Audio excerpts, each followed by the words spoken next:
Hello again, everyone. I'm Frank Gifford, sitting atop the Central Terminal Building in New Jersey's historic Liberty State Park. The park is the site of our first 1988 Olympic Trials event, tomorrow's men's marathon, and we'll have more on that a little later on. Today on ABC's Wide World of Sports, two exciting live events. America's top women gymnasts take on a powerful Soviet team. And you'll see that live in a dual meet from Phoenix, Arizona. And with the Kentucky Derby now just 2 weeks away and still wide open, we'll have a crucial Derby prep, the Wood Memorial. Today's winner could establish himself as the Derby favorite. It has been raining on and off here in New York, but the track is still listed as fast. Right now, we're going to go to gymnastics, and here's Al Troutwig. Were it not for a very special talent they possess, these little women might be leading a normal teenage life. A life of spring days spent with friends, talking about boys, U2, Michael Jackson, makeup, clothes, or maybe even Nancy Lopez. Were it not for a unique skill, Melissa Marlowe might be home in Salt Lake City, Utah today, bike riding through the mountains, reading a book, or just hanging out. But for her, that would be a drag.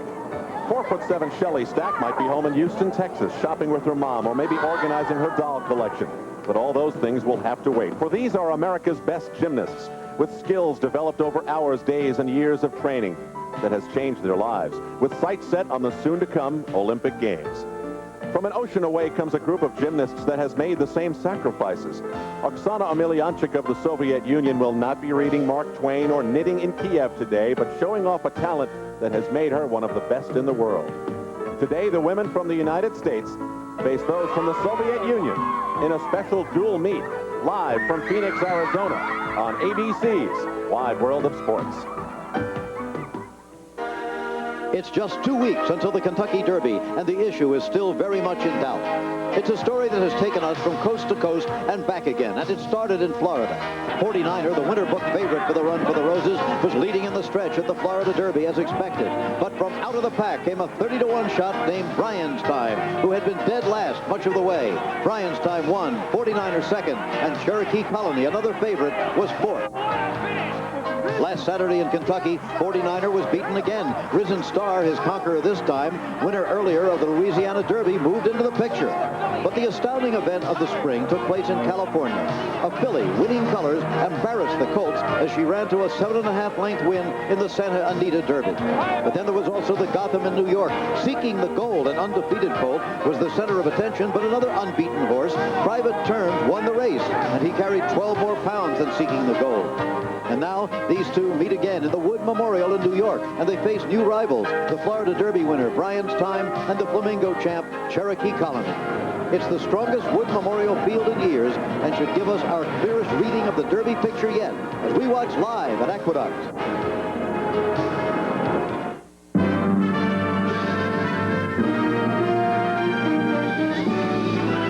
Spanning the globe to bring you the constant variety of sport, the thrill of victory, and the agony of defeat. The human drama of athletic competition. This is ABC's Wide World of Sports. Brought to you by AT&T, the right choice. By Delta Airlines, we love to fly, and it shows. By John Deere and your local John Deere dealer. And by Michelob, so exceptionally smooth, the night belongs to Michelob.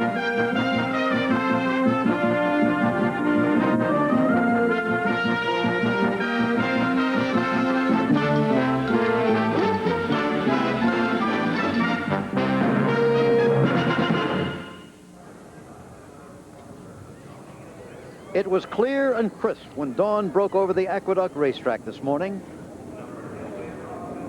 It was springtime when the birds head north again, when an exercise rider sings a Spanish song to his mount, when the blacksmith's hammer beats out the rhythm of the racetrack in the early morning, when the word on everyone's mind is victory. Dreams are of the starting gate in the Kentucky Derby, and of that phantom horse, the horse who will win the Derby this year. That horse's identity may become clearer when they come out of the starting gate today.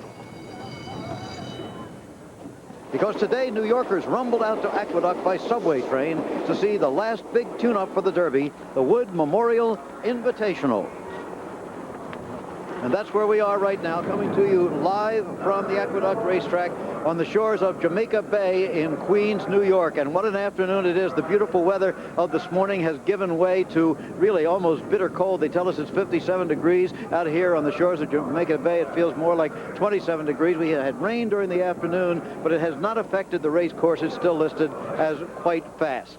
Well, this could be the definitive tune-up race for the Kentucky Derby. And some of the questions they're asking here are, can Cherokee Colony come off a 7-week layoff and win this race this afternoon? Can Seeking the Gold put on 12 more pounds in weight than he carried when he lost here in the Gotham 2 weeks ago to Private Terms? Can Private Terms continue as the only undefeated colt headed for the Kentucky Derby? And can Brian's Time put on another of his now patented come-from-behind surges through the stretch to win this afternoon? One other horse you might keep in mind, his name is Tejano. He is part of the Wayne Lucas entry with Dynaformer.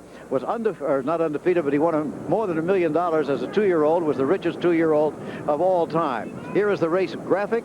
$599,000. They call this a tune-up race for the Derby.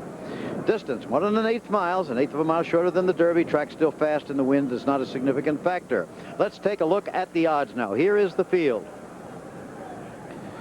The entry, number 1, Tejano and Dynaformer, being held at 9-1. Number 2, Seeking the Gold, the favorite at the moment, 2-1. Vallandagan at 75-1. Brian's Time at 3-1.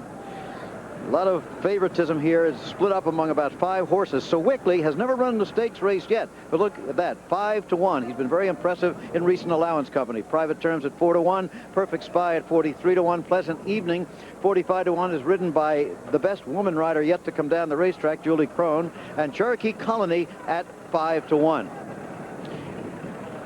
Well, that's the situation on the odds. We're going to go now to Dave Johnson, who'll be calling the race for us, telling us about the stars here, the horses and the jockeys.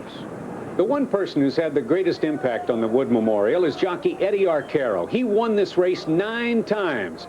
And in the 40s and 50s, when he was winning all those Woods, it seemed like every year the horse that won the Wood Memorial would go to Kentucky as the favorite for the Run for the Roses. Well, that may happen again this year. But trying to pick that horse, or even guess who's going to be favorite at post time, well, that's a difficult task because of the depth of talent. Brian's Time was unknown when he answered the call to the post in the Florida Derby, but he came away with the blanket of orchids. In his next start, the Jim Beam, again far back early, 10 lengths off the lead. He was flying at the finish on the outside, and perhaps a winner in one more stride. He's a little horse, only 15 hands high, but this run proves he's not compromised by his size. Today, a rider change as Angel Cordero Jr. takes over the colt, who is trained by John Veach. Cherokee Colony is a mean-tempered colt who's been highly touted but still has much to prove. Bred to stay but with no early speed, he flashed his late foot while blitzing his foes in the Flamingo. By a classic winner out of a Nijinsky mare, his pedigree is effective and royal, his stride long and powerful, and his trainer outspoken and confident. But why not? Cherokee Colony's sire, Pleasant Colony, was the last horse to win the Wood and the Kentucky Derby. That was 1981. He took the Preakness that year, too. John Campo and George Velazquez engineered those triumphs and are back again with a very fresh contender. Seeking the Gold had won his first 3 starts by wide margins, and when he entered the track for Gulfstream's Swale Stakes, he shied from a pony, tossed his rider, and only an exceptional save by his groom kept him from running off. 10 minutes later, he won the Swale Stakes, and racetrackers were buzzing about the Mr. Prospector colt. Private Terms is from the family of the champion filly Ruffian. This colt came north from Maryland undefeated and unrespected, but he kept his record clean when he handed Seeking the Gold his first loss in the 1-mile, 1-turn Gotham. He's the only remaining unbeaten horse pointing for the Kentucky Derby. The charismatic father-son team of Wayne and Jeff Lucas have much to smile about. 2 weeks ago, their Amazon filly, Winning Colors, scorched the boys in the Santa Anita Derby, and a good performance today by stablemate Tejano, soundly beaten at Santa Anita, will raise the filly stock even more. And here is the somewhat surprising favorite, Seeking the Gold. He was defeated on this track 2 weeks ago. He has added 12 pounds, carrying 126, and yet he is favored in the betting. We'll be back. Saturday, amateur boxing giants collide. Team USA's hottest amateur fighters face their toughest test in a battle against the powerful Cubans.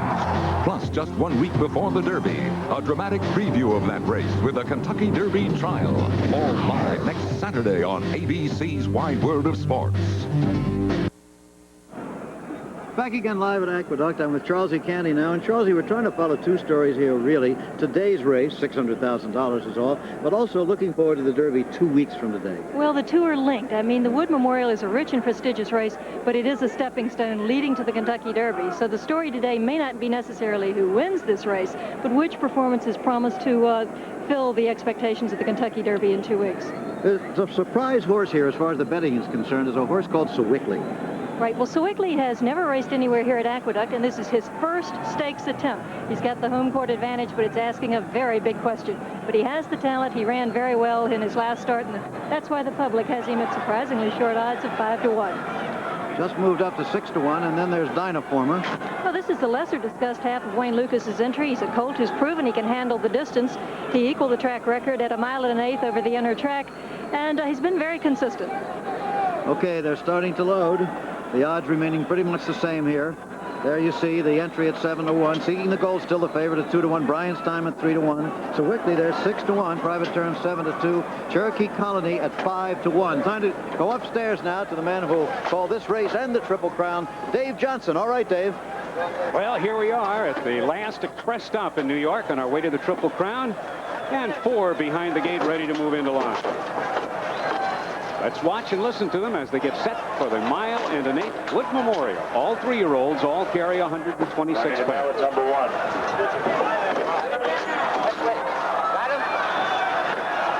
I'm not going to have anybody for that 3 because I don't have one left. Somebody with number 1. One, Bob. All in line.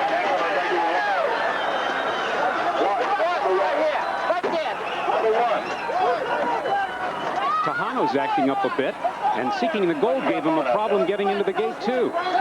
Get right on. And they're off. And Ballendogen first to show speed. Seeking the Gold toward the inside is second. Then comes Tahano racing in third. Sewickley is fourth. Private Terms on the outside now scoots to the rail as they round the clubhouse turn. And Ruben Hernandez has Ballendogen on the lead by 1.5 lengths. Tahano on the outside takes the second spot, and Seeking the Gold is tucked in along the inside, racing third by 2. Sewickley is fourth by 1/2. Private Terms in fifth by 2. Then Cherokee Colony is sixth, some 7 lengths off the leader. It's 6.5 lengths back to Dynaformer, followed toward the inside by Perfect Spy, who's gaining quickly. Then Pleasant Evening, and Brian's Time is 10th and last, about 12 lengths off the pace. Down the backstretch now, Ballendogen surprisingly up front, showing the way by 3.5 lengths.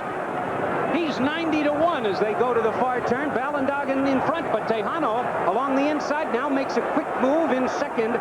Seeking the Gold on the outside is racing third. Perfect Spy 4 wide and gaining with every stride. Then at the rail, it's Private Terms racing fifth by 2.5. Cherokee Colony is next. Sewickley is dropping back. Brian's Time is still 8th as the field moves to the top of the stretch and the battle on the front end. Here comes Seeking the Gold with a burst of speed on the outside. Randy Romero aboard, taking command 3 parts of a length. Between horses, Tahano is second. Ballendogen hanging tough on the inside. 3 of them across the track, and here comes Private Terms. And down the stretch they come. A furlong to the finish in the wood. Seeking the Gold between horses, but here comes the undefeated Private Terms with Chris Hadley aboard, sweeping up to take command. Cherokee Colony with a late move is second. On the inside, Seeking the Gold, but it's Private Terms with the 22-year-old Chris Hadley aboard. Private Terms now 7 for 7, stamping himself legitimately on his way to the Triple Crown. Time for the Wood, 1 minute 47 and 1/5 seconds.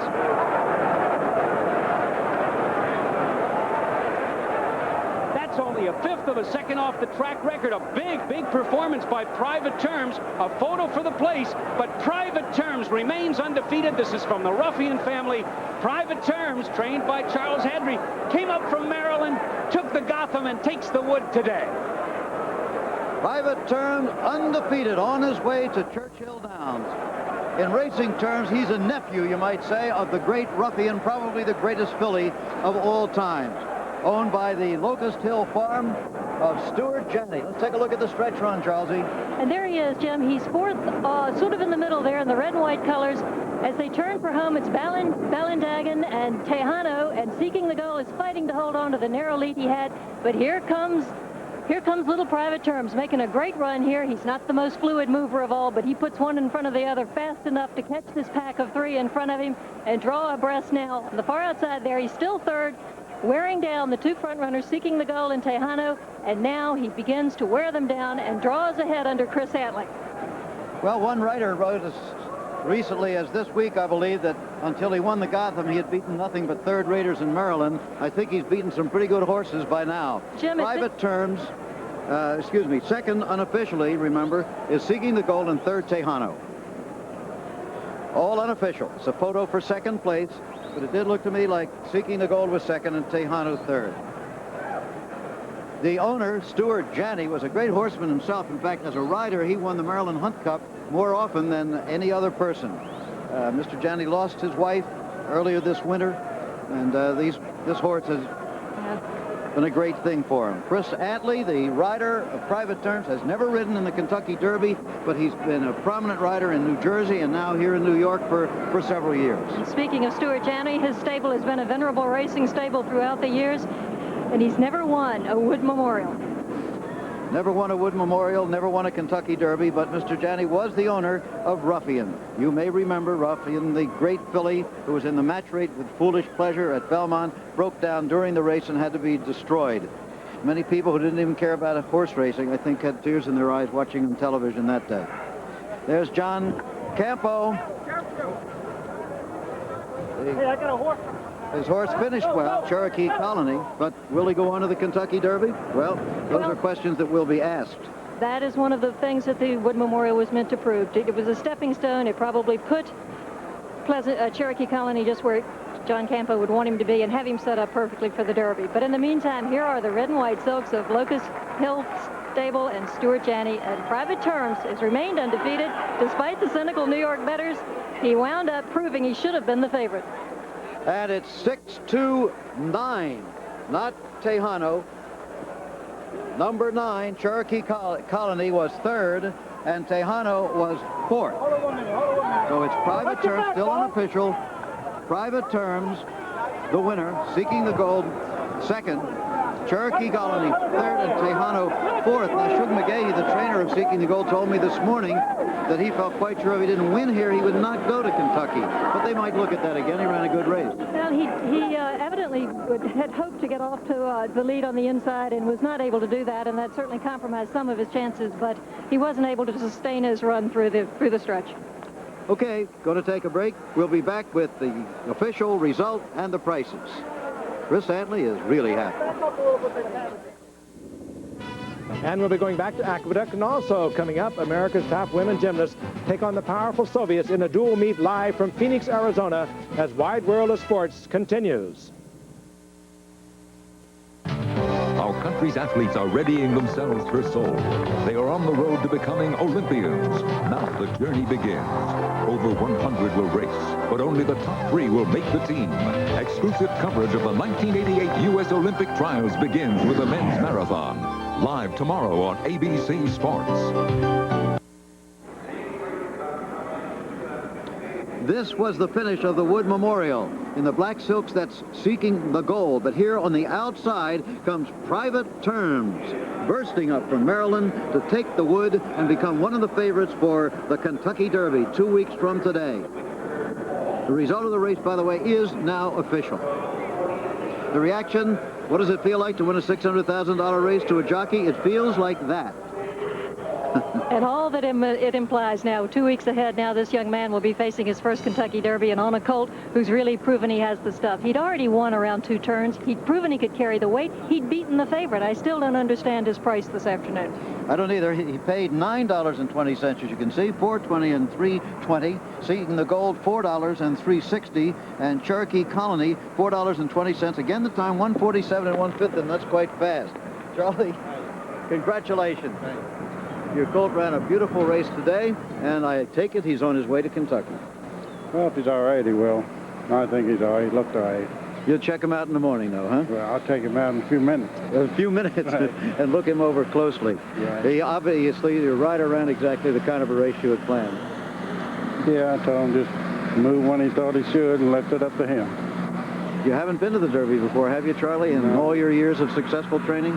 No, I haven't. I think it'll be quite an experience. Congratulations. Thank you, Jim.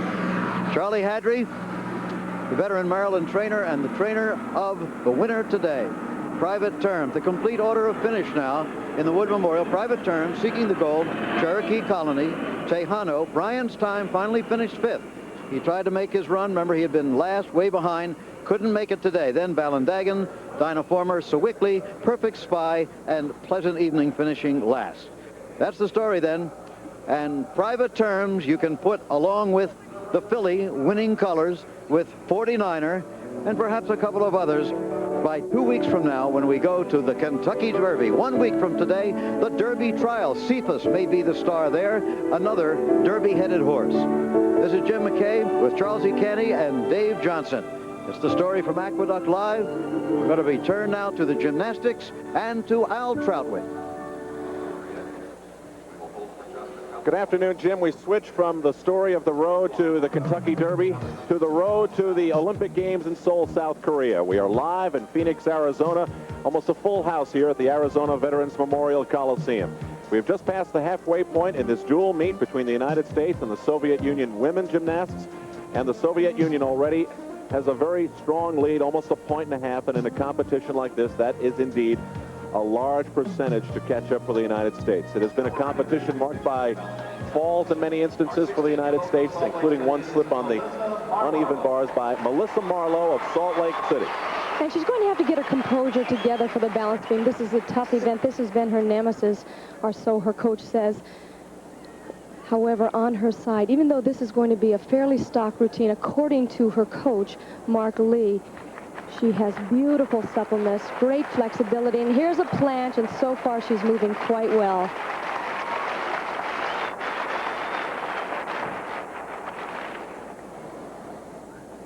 Missy has a tendency to move cautiously, but so far she's being aggressive, especially on that gainer layout. Back walk over to another layout, smooth as can be. Tough scissor leap, a slight break there, not bad though. You can see her concentrating. A little hesitant on that straddle jump, just a little bit low. Required full turn, slight break there.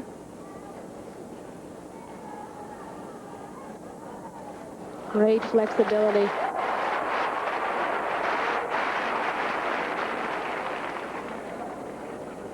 See her legs go out just slightly on that back walkover, but she has such control and strength in her arms. She holds on to it very well. And now preparing for a dismount. She cannot pause too long. Round off double pike, a little low on the end, and shoulder just slightly down. After stumbling on one of her favorite and most successful events, the uneven bars, Melissa Marlowe completes her effort on the balance beam.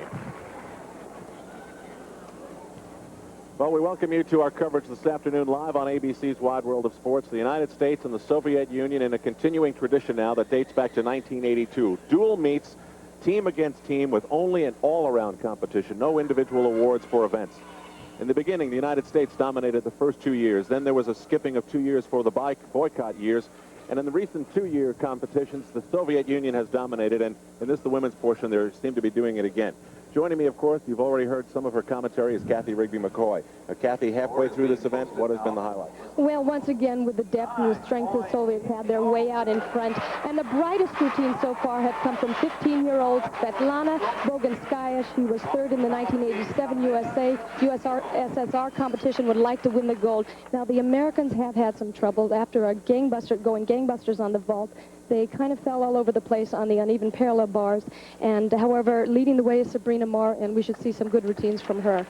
You look there at Sabrina, I can tell you that Melissa Marlowe had a score of 9.80. For the United States, this is not only a story of the gymnasts that are here, a story of two that are missing. 1 year ago, she was America's new gymnastic phenomenon. Christy Phillips, seen here responding to the pressure in the last dual meet with the Soviet Union. All the buildup about this Bella Caroli-trained gymnast seemed to be well-founded.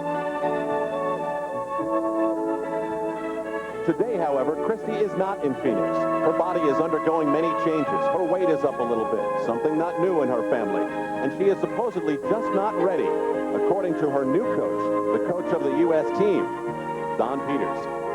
Everyone seems to be asking, you know, Christy didn't go in the American Cup. What's wrong? Christy didn't. Nothing's wrong. We're getting ready for the Olympic Games. That's our priority this year. She had to improve her work. She had to improve her routines. We had to do new routines to be more competitive. And in order to do that, you have to take the time out from competition and do it. I've got a completely new floor routine and a new bar routine and a new beam dismount. And, you know, just everything is coming along really good right now and training, and they're just not ready to be put out in front of everybody to see yet. And so I'm just really working on getting them perfected so that when I go out, I'll just blast away. Not only will we not see the performance of Christy Phillips, but we will not see the performances of Phoebe Mills, the all-around champion at the recently completed American Cup. She has a broken finger, and she is here today watching with Becky Dixon, who's also with us. Becky? Al, this is certainly a big disappointment for Phoebe. She had been training very hard for this event, but last week in a practice session, she broke one of the fingers on her left hand. Phoebe, what happened? Well, I was practicing on bars, and I broke my middle finger and the knuckle part. I landed with the bent back. When do you expect to be back in training, Phoebe? Well, I should be back training in a few days or so. It's not going to be any big setback for me. All right, best of luck this summer, and we'll see you at the Olympic trials. Al?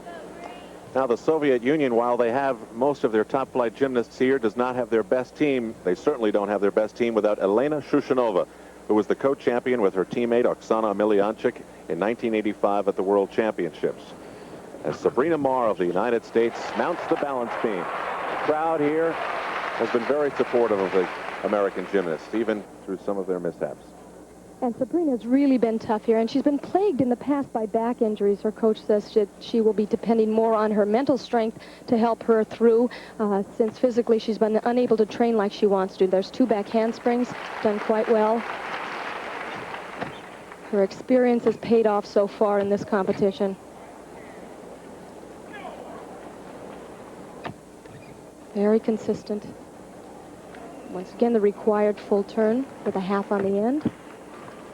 Moving quite well. Sabrina is aggressive on this event. A move you see on the men's side horse. At the age of 17, already a veteran on this team. 1987, the all-around winner at the Pan American Games in 1987. Excuse me, here comes a gainer, and she nails it. Sabrina, this is her meet. Her mental strength has come through for her, and now preparing for a dismount. Should be a double back.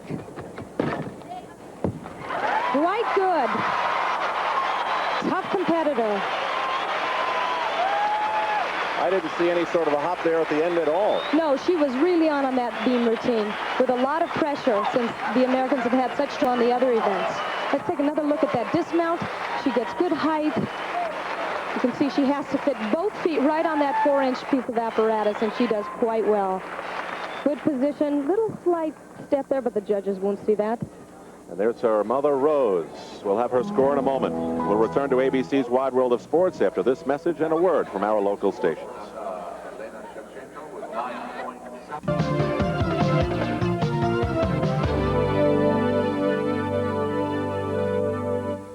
Slow.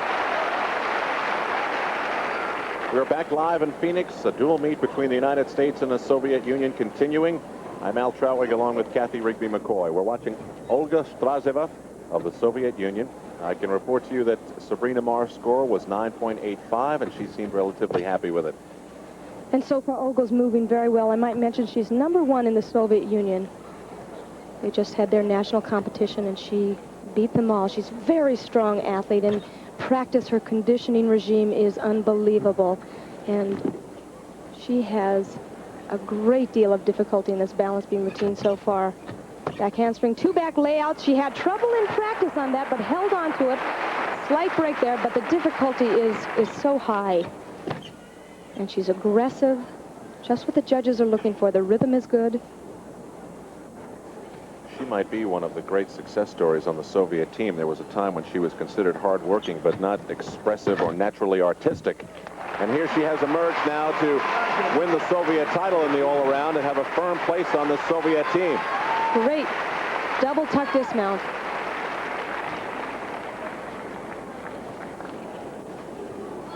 Let's take another look at her bobble. She's just slightly off, and when you're working on a 4-inch piece of apparatus, the margin for error is so slim, and her shoulders were just off a little bit there.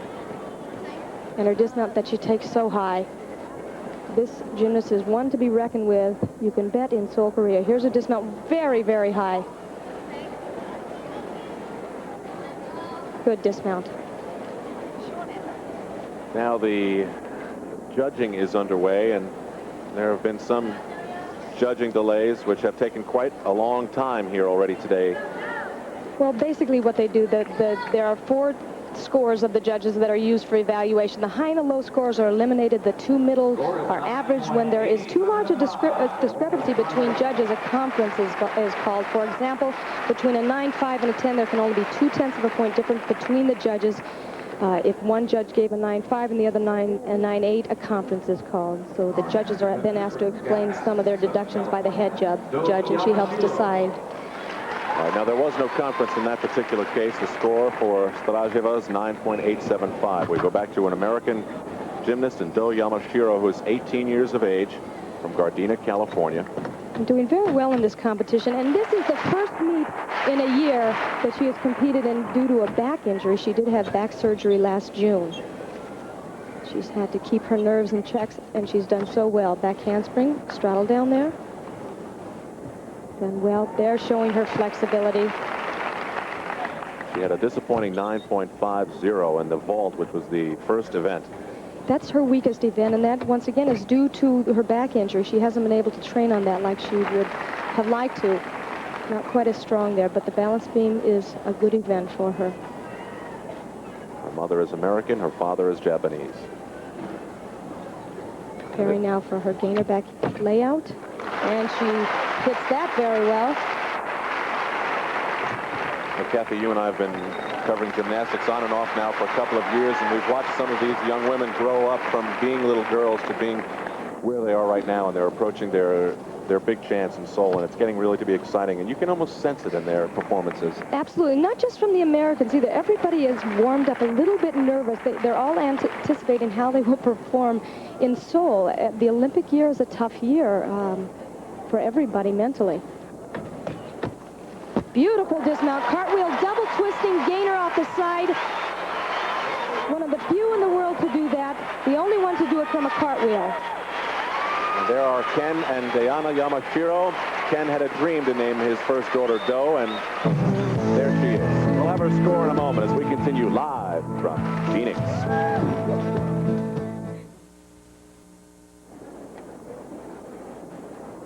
Back live in Phoenix, Arizona, the score for Do Yamashiro of the United States, 9.85, identical to Sabrina Marr, the previous American to go on the balance beam. And now, the leader in the all-around competition, which is also underway here, Svetlana Boginskaya.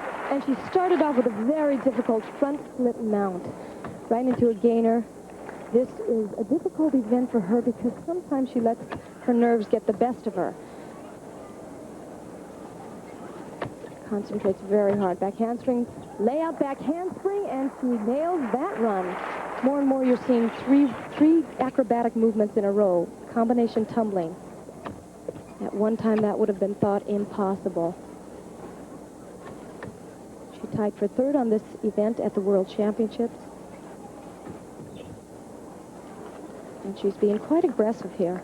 Her rhythm is good. To give you an idea of how she thinks, you know, some people might have a collection and just leave it at that. She has a doll collection and has gone one step further. She gets the dolls to have removable limbs and movable legs, and she's able to move the dolls and create certain moves and routines that she is then able to use in her... Slight break there. 0.2 of a point. But she doesn't let that bother her, Al. You know, many times a person will get real cautious if they have a little routine, and they won't go as hard as moves. But she moves but very well. Double back, and she lands it. No step. She has the most serious of poker face, or nothing across the board, but she's in the best okay. Svetlana Boginskaya, who needs 9.875 to retain her lead in the all-around competition. And talk about powerful. To get enough height on this front flip mount, you really have to be strong in the legs. You get that boom, shoulders right down the center, and she nails it. And this is always really the end of it. She had no trouble there on that double back. The score for Boginskaya is 9.85. And we have a tie in the all-around competition here in Phoenix. It is Soviets across board in that competition. But Sabrina Marr is still right there and challenging with one more event to go in the floor exercise. Our country's athletes are readying themselves for Seoul. They are on the road to becoming Olympians. Now the journey begins. Over 100 will race, but only the top 3 will make the team. Exclusive coverage of the 1988 U.S. Olympic trials begins with the men's marathon. Live tomorrow on ABC Sports. We welcome you back live to Phoenix, Arizona. You're looking at a nearly full house at the Arizona Veterans Memorial Coliseum. A dual meet between the United States and the Soviet Union, the 5th such dual meet. Today the women, tomorrow we'll have the men for you on ABC Sports. And right now the Soviet Union has a very commanding lead over the United States, but it is in the all-around competition where the United States may be able to build some confidence for one of its gymnasts, and that is Sabrina Marr. Final warm-up currently underway for floor exercise. Now, we have had some controversy follow the gymnastics team here, and it hasn't involved the Soviets at all. Bela Karolyi, it's been 7 years since he left his home in Romania. The coach of the legendary Nadia decided to defect to the U.S. in 1981. Becky Dixon has more on the Carolla story as it exists now. For Bela Karolyi, this gym in Houston, Texas, has been his ticket to American success. It was here that Bela trained Mary Lou Retton, and now it is here that hundreds of other young girls come hoping to get their chance. All of this has afforded Bela a chance to realize one of his dreams, owning his own Texas ranch, complete with a bull named Gorbachev. But in spite of all his success, Bela has found more acceptance from the bull than he has from the U.S. gymnastics community. We all remember this scene from the 1984 Olympics, Bela and his bear hug for Mary Lou. But because he wasn't an official for the U.S. team, Bela wasn't even allowed on the floor. And the only reason he got this close to the competition was because an equipment company gave him a pass. 4 years later, and things have changed. Sort of. Although Bela's been overlooked twice as the women's coach, he at least has received official recognition from the U.S. Gymnastics Federation. He was recently named chief of the American Gymnastics delegation to Seoul. But this still won't allow him on the floor as a coach, because the coach is this man, Don Peters, and he says the chief of the delegation has other responsibilities. It's a prestigious role. It's usually given to someone as a reward for their efforts in the sport, and I think that's part of the thinking behind giving him that position, is saying, you know, thank you for your contributions, etc., and it's a prestigious thing. Bela, you have just been named chief of the American Gymnastics delegation. Now, what does that mean? Basically, a delegation leader supposed to go out and to be part of all the concerns. I'm supposed to respond of the welfare of the 3 different teams. That would be the rhythmic gymnastics, artistic gymnastics, I meant men's and women, plus the men's gymnastics, which is, again, another team. Now, beside these things, I know probably the biggest advantage from my standpoint is I can be very, very close to my girls and to my athletes, those who are going to compete. And that's going to give me an opportunity to communicate with them, to give them the last indications, to give them the little boost what they really, really need on those very important moments. But you're not the coach. I'm not the coach. I think he's going to play a very instrumental role in the politics that's involved in that. And that's, I think, going to be his main function. What about coaching? No, I'm the coach. Bela's the delegation leader. Do you think there will be a conflict? No, guarantee you there won't be. So this oft-times uneasy situation in which Don Peters has retained his power and prevented Bela Karolyi from becoming an assistant coach through a 7-person committee which he appointed now seems to be a little bit better than it ever has been, because Mike Jackie, the executive director of the United States Gymnastics Federation, placed Bela Karolyi in the position he has now. He does have some contact with the gymnasts, though not officially an assistant coach. This is Natalia Frolova as we begin floor exercise, the final routine. As I mentioned, the depth of the Soviet team is what makes them so great, and Frolova is not the sparkler on the team, but she certainly is a great team player. Wonderful full-in double back there. Kathy, in light of the music, I'm really glad you're giving us the facts and only the facts.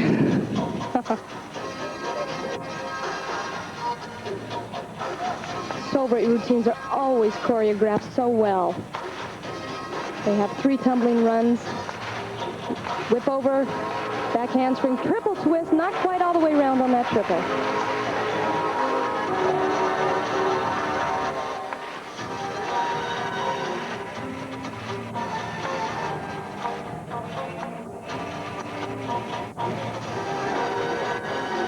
One of the things you try to do in your routine is get that audience participation. It always helps. If not the judges, the confidence level.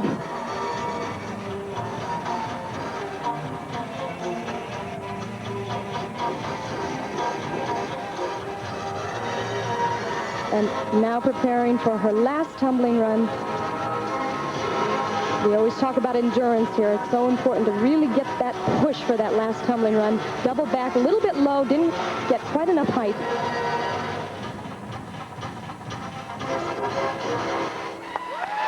Strong routine, though. Beautifully done. She grabbed the crowd's attention right at the beginning with her selection of dragnet music, and they paid attention right down the whole routine. Natalia Frolova of the Soviet Union from the city of Leningrad, and boy, it must be beautiful there today. Springtime in Leningrad. Take another look at her tumbling run. As I said, endurance plays such a big part on the floor exercise, although it used to be that, see, you can see there her shoulders are down. It used to be a flat mat, and now they have springs under the mat, which is a big help. Scissor leap there. And she's relieved at this point. She lists her hobby as listening to music, and I think you can tell she has listened to an awful lot to come up with that. Natalia Frolova. Now, after 3 events, the vault, uneven bars, and balance beam, you can see the lead of the Soviet Union, 148.425 to 146. Now, that's an insurmountable lead for the United States. However, the all-around competition sees Sabrina Marr right in the thick of things. She is currently in 3rd place, and that will mean a very important floor exercise routine is coming up for her as we continue today. Saturday, amateur boxing giants collide when the U.S. battles powerful Cuba. Watch the Kentucky Derby trial, all live on ABC's Wide World of Sports. Back live in Phoenix, Arizona, the United States and the Soviet Union. We've come down to the floor exercise, which is the final event in this competition between the United States and the Soviet Union. Sabrina Marr, daughter of Chinese parents, may be peaking at just the right time for the Olympic Games in Seoul. Becky Dixon asked her what she likes about gymnastics. I like the travel. The travel comes in well for experience purposes, such as living with different families in different nations and countries. I think that pretty much is the best advantage. And I know you had a special trip to China. Yeah, that was the best trip by far. Just seeing my heritage and ancestry, it was a lot of fun. 5 scores. And Kathy, we have the good fortune of accompanying Sabrina on a lot of her ventures in and around Peking. There's Rose Marr, Sabrina's mother, was also there. She came to the United States from Canton, China. Now, Sabrina, as we've mentioned, is right in the middle of the all-around race. But before she has a chance to go, we have much more entertaining floor exercise routine to look at. Here's Natalia Lashenova of the Soviet Union. An extremely talented gymnast. Watching her in practice, you think that she has everything physically to be the best in the world. Unfortunately, she's a little bit unpredictable in competition and still is unproven. But what a talent. Watch this opening tumbling run. Look, double layout, great height. She nails the landing. Believe me, she'll get that crowd on her side any moment. In a compulsory competition that was held earlier this week here in Phoenix, which did not count towards the scores that are being tabulated here today, Natalia was #1 of all the gymnasts. Here's her whip over to a double tuck, and it's so easy for her. Great strength. Full twisting back handspring there. Secret to gymnastics, making it look easy.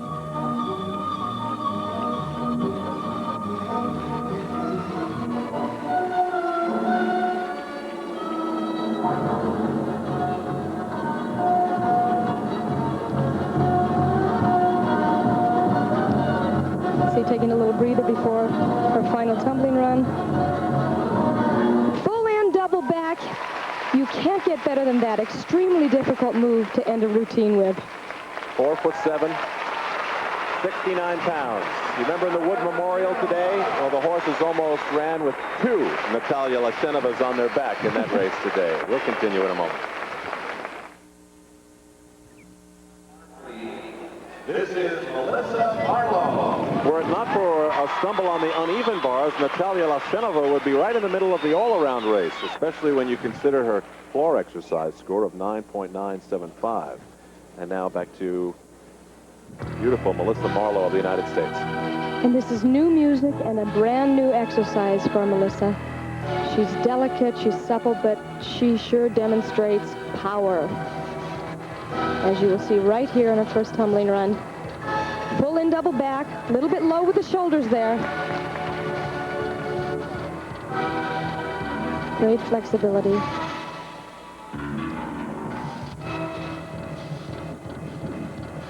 In 1987 was voted Athlete of the Year by her teammates.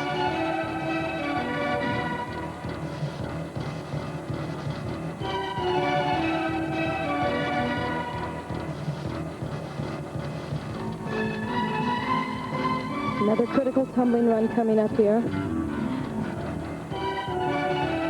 Actually, you will see 2 tumbling runs in one. Start off in one direction, right into a punch front. Little momentum lost there, not much. To another double twist.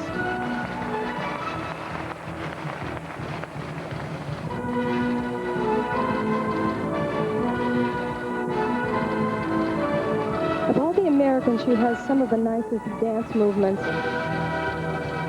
Most polished in that area. And her last tumbling run, a double pike. Real low there. Just doesn't seem to have the energy. And a sigh of relief from Janine Marlowe. Melissa's parents are divorced, and unfortunately Janine sits there, and Father Jim is sitting somewhere else in the arena. We'll have her score in a moment. We're live in Phoenix.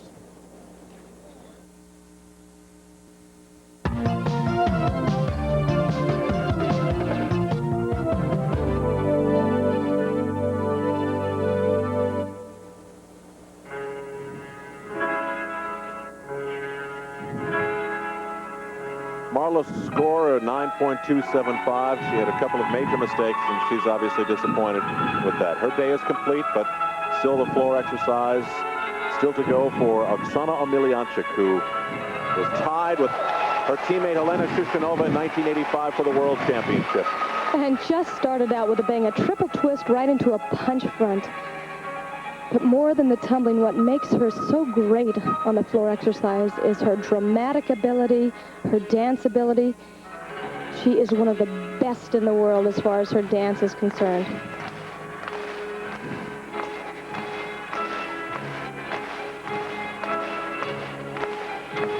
She just brings this floor alive. Now watch this tumbling run.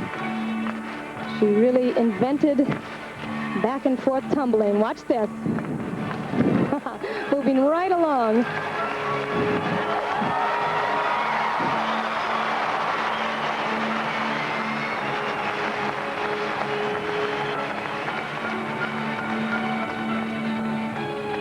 And now her last tumbling run. What a captivating gymnast. Round off back handspring, double pike, almost hits her nose to the ground, but she pulls it off. What a routine. Extremely talented. started out as a dancer and a figure skater at the age of 5 years old. Always entertaining to watch. Let's see if this is the combination tumbling run, round up back handspring. Nice height, and it's amazing how she gets the momentum going forward again. But she's at the right angle. So smooth here. Full twisting, front Arabian, and she just stands it right up. Oksana Miljanchik burying her head in her hands. I'm not so sure whether she's not feeling well or disappointed. We'll have her score in a moment, but right now we can tell you that it's 9.975. And let's go to Frank Gifford once again in New York. Okay, Al, and in a few moments we'll have more from the USSR gymnastics meet. Right now I'm sitting atop the Central Terminal building in Liberty State Park, New Jersey, site of tomorrow's U.S. Olympic trials for the men's marathon. Behind me, as you can see, Midtown Manhattan. And a quarter of a mile in front of me, historic Ellis Island. Immigrants who came from all over the world passed through Ellis Island, and they boarded trains here and traveled into their new world. Well, the top 3 finishers in tomorrow's race also enter a new world, the world of the Summer Olympics in Seoul. For a closer look at the first event of ABC's coverage of the Olympic trials, here's Gary Bender. Only 3 of this country's best marathoners will earn a ticket to Seoul for the 1988 Summer Olympics. Tomorrow, we'll know which 3. That's when over 100 runners will take to the streets of New Jersey for the men's marathon trial. Hi, everybody. I'm Gary Bender, speaking to you from the commentary position for the Olympic marathon trial, which will be run along the New Jersey waterfront. Behind me, the spectacular skyline of New York City. Ahead of us, a prospect of an outstanding race run on a very challenging course. Who are the favorites in the marathon? In a dramatic finish, Pete Fitzinger won the Olympic trial in 1984, then went on to run 11th in the Los Angeles Olympics, the highest finish for an American. Dave Gordon, seen on the left, wearing number 10, missed making the 84 Olympic team by 9 seconds, finishing 4th at the trial. He's ready to avenge that near miss.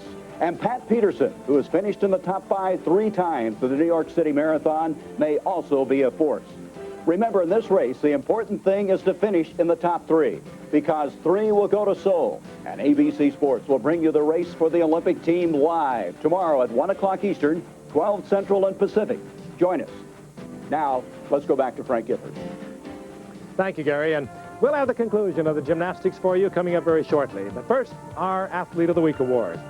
It's been a big week in the sport of marathon racing. 9 men have run the distance in under 2 minutes and 10 seconds, including Beleni Dinsamo of Ethiopia, who set a world best in Rotterdam only last Sunday.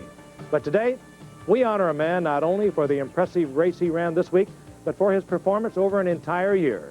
A performance that has brought him suddenly to a position of dominance in his sport. ABC's Wide World of Sports Athlete of the Week is brought to you by Acura, Legend, and Integra. Precision-crafted performance exclusively at your Acura dealer. When Kenyan Ibrahim Hussein strode past Yuma Ikanga of Tanzania with a furious final kick to win Monday's Boston Marathon, he also stepped into the record books. Not only did he become the first black man to win at Boston, but combined with wins in New York in November and Honolulu in December, Hussein has become the king of the road. Not since Bill Rogers won the New York and Boston races 4 times each a decade ago has one man so singularly dominated marathoning in a calendar year. That all 3 of Hussein's most recent titles have come within the last 6 months is even more impressive, considering elite runners usually only race twice a year. The 29-year-old Kenyan is a graduate of the University of New Mexico. He now lives and trains in Albuquerque, but his roots and talents are firmly embedded in the fine tradition of long-distance runners from his homeland, where it's not only a question of attitude, but altitude as well. We have people like Kip Keino, Henry Rono, Mike Boyd, all those guys. They come from a particular area in Kenya where the altitude is about 6,000 to 7,000. For instance, myself, I come from a place where it's about 6,000. And when I used to go to school, my school was about 2 miles away from home. This is the primary school now. So I used to run from home to school and then run back for lunch and then run back again to school. So it's a type of indirect type of training. The training, it would seem, has paid off. Ibrahim Hussein, winner of 5 races in 8 starts, certainly among the favorites in Seoul, and our Wide World of Sports Athlete of the Week. Tomorrow on ABC Sports, exclusive coverage of the 1988 U.S. Olympic trials begins with the men's marathon live. Over 100 will run. Only the top 3 finishers will go to the Olympics. Then, the U.S. men's gymnastics team gears up to defend their Olympic gold. They'll face one of the greatest gymnastics teams ever assembled when they meet the Soviet squad. And on Mutual of Omaha's Spirit of Adventure, it's a whitewater expedition as a headhunter's legacy comes to life. All tomorrow on ABC Sports.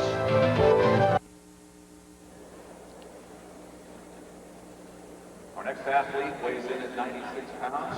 We welcome you back to Phoenix, Arizona. We continue now the United States and the Soviet Union into the last event, floor exercise. I'm Al Trellig along with Kathy Rigby-McCoy. Now here is the most important story. The wins all-around race after 3 rotations, now into this floor exercise. Sabrina Marr, only 0.25 of a point behind the top 2 Soviet gymnasts. And currently out on the floor is Svetlana Boginskaya, who is the leader in the all-around. And she did one of the highest full and double backs of the competition.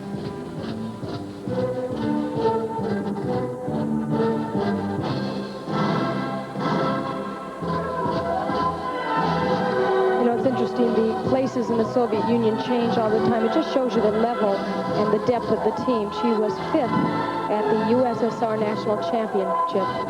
Here's her combination tumbling run.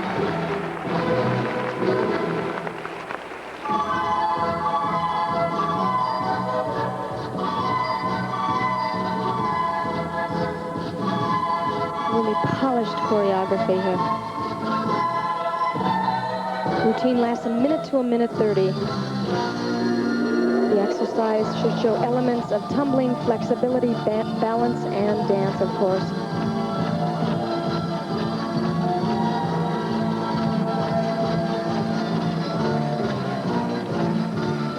And strategically planned so there's enough endurance to finish this last tumbling run. Punch front, round off back handspring, double twist. No trouble there.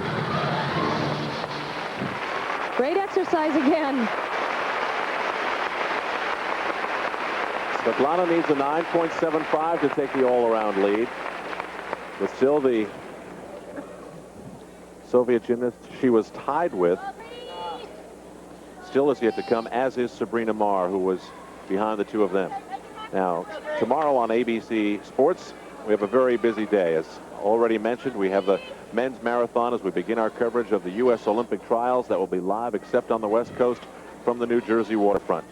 We will be back with you, United States and the Soviet Union. This time it will be the men's gymnastics in the dual meet. We'll have a chance to show you an awful lot about where we stand in comparison with the Soviet Union as far as the men are concerned. And then Mutual of Omaha's Spirit of Adventure, something that looks very unique, dangerous, and interesting. The Headhunter's Legacy.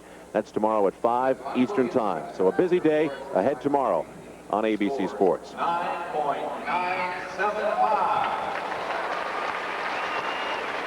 9.975 for Boginskaya. And now we'll see whether Sabrina Marr has a chance. She certainly has the difficulty and ability. Mathematically now, she cannot take the lead as a result of what Boginskaya's score was. But still a top 3 for Sabrina. If she can hold it, would be a major accomplishment. And you can see with a smile on her face, she did very well on that double layout. Critical part for her in her exercise.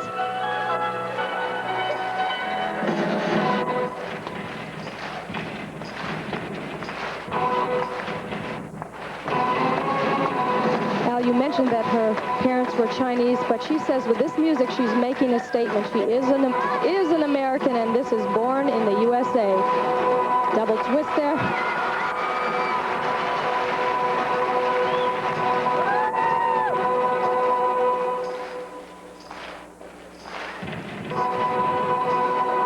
Mother Rose watching. Undoubtedly holding her breath.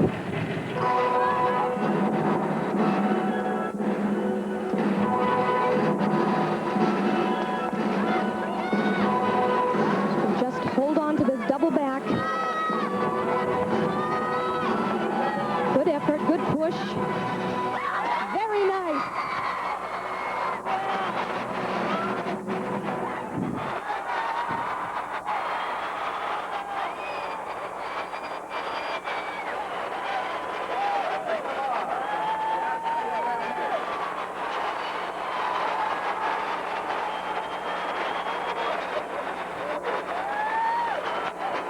And out of a cloudy day comes a ray of sunshine, Sabrina Marr. And her great intestinal fortitude has paid off. The highlight of her competition. Double tuck here. She held on to it with absolutely no trouble. You can see it in her face.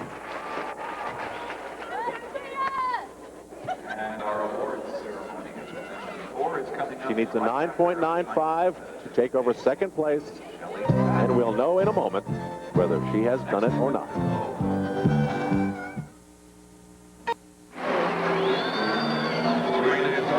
As any winner will tell you, you do not cash in your tickets until the results are official. This was Sabrina Marr just moments ago when she thought her score was 9.975. And our awards ceremony is And then this. coming up right after our final competitor today, Shelley Sack. The next competitor, though, is from the Soviet Union. Score for Sabrina Marr. Sabrina Marr found out that her score... 9.975. There it is.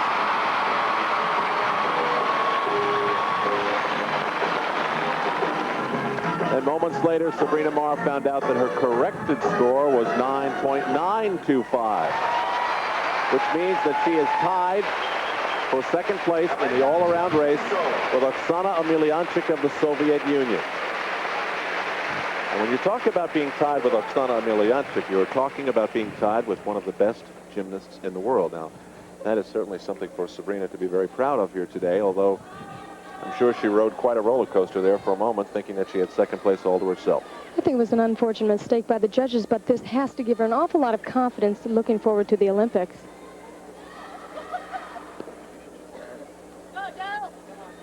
Miscalculation by the judges. Everybody makes mistakes. Now, still the one gymnast left to go who might be able to severely affect the standing here is Olga Strazeva, who was tied for the lead for the all-around coming into this, the final event, floor exercise. We continue now with Do Yamashiro of the United States. And this is Do's favorite event. He begins with a mount that's quite popular, a full-in double back.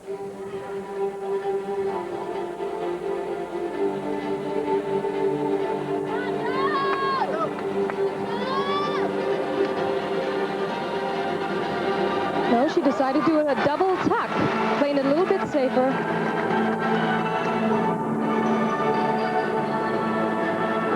Done very well, especially since this is the first competition in over a year. She's kept her nerves in check. And her first major international competition ever. The Soviets can be intimidating, but she did not succumb to the pressure. Double twist punch front. Did it very well.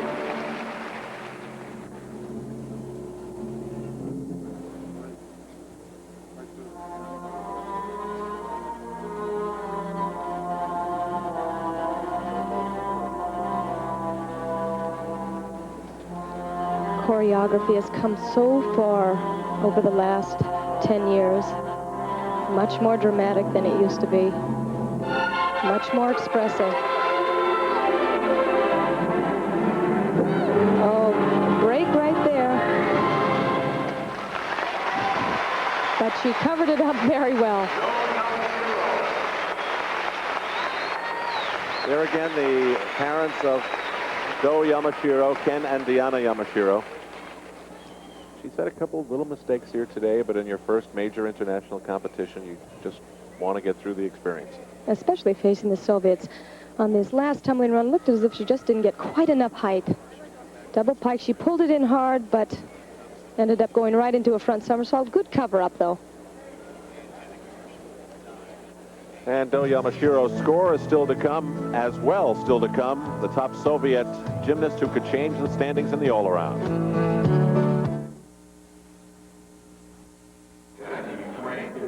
Score for Do Yamashiro of the United States, 9.625, as she talks things over with the U.S. coach, Don Peters.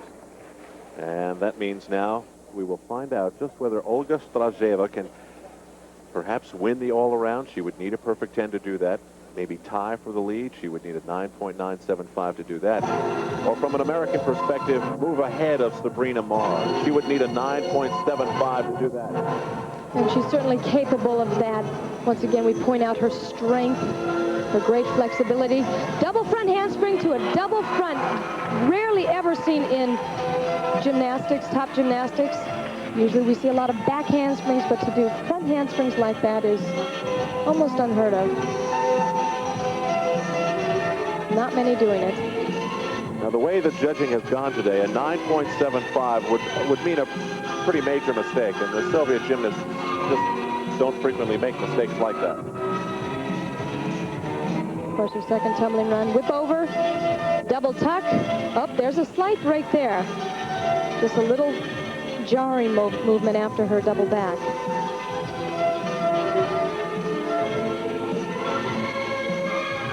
And I mentioned she's also playing it a little bit safe on that second tumbling run. She does have a full-in double back.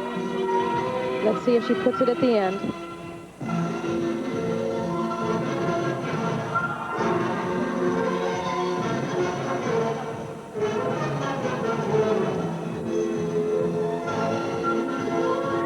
Quite a long pause there. Full-in double back. She does do it at the very end. And she should be happy with that exercise.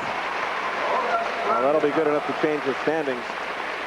A year ago, Christy Phillips won the all-around for the United States.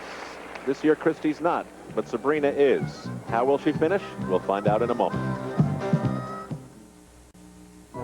In thoroughbred racing, there is no greater challenge. Only 11 horses have accomplished this feat, capturing the Triple Crown. On the first Saturday in May, a spectacular field of 3-year-olds will attempt to join the ranks of these legendary champions as the Chrysler Triple Crown Challenge begins. From the Twin Spires at Churchill Downs, the first leg starts. It's the Run for the Roses, the Kentucky Derby.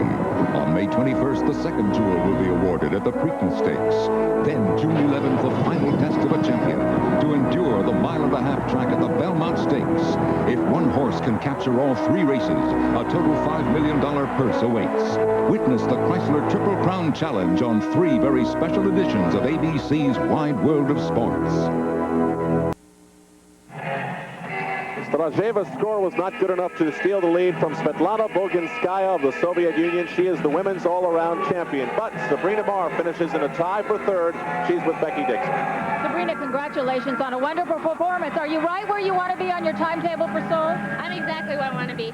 I think I'm a little bit ahead of the game because I've done so well in this competition, and I did better than I expected to do. All right, congratulations and good luck the rest of the summer. Al?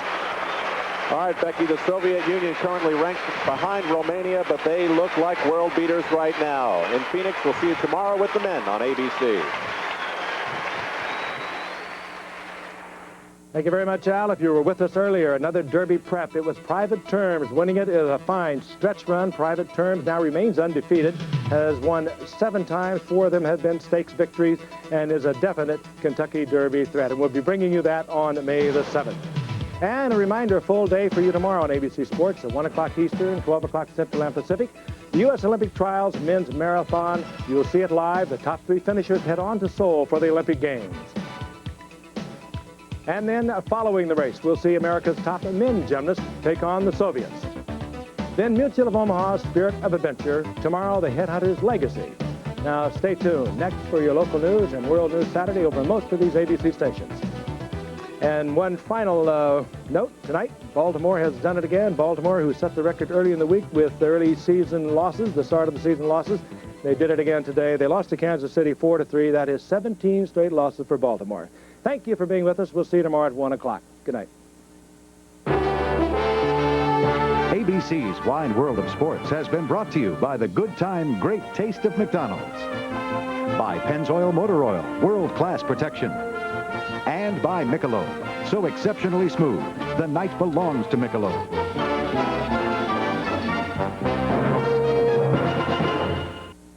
A promotional fee has been paid to ABC by United Airlines, rededicated to giving you the service you deserve. Come fly the friendly skies.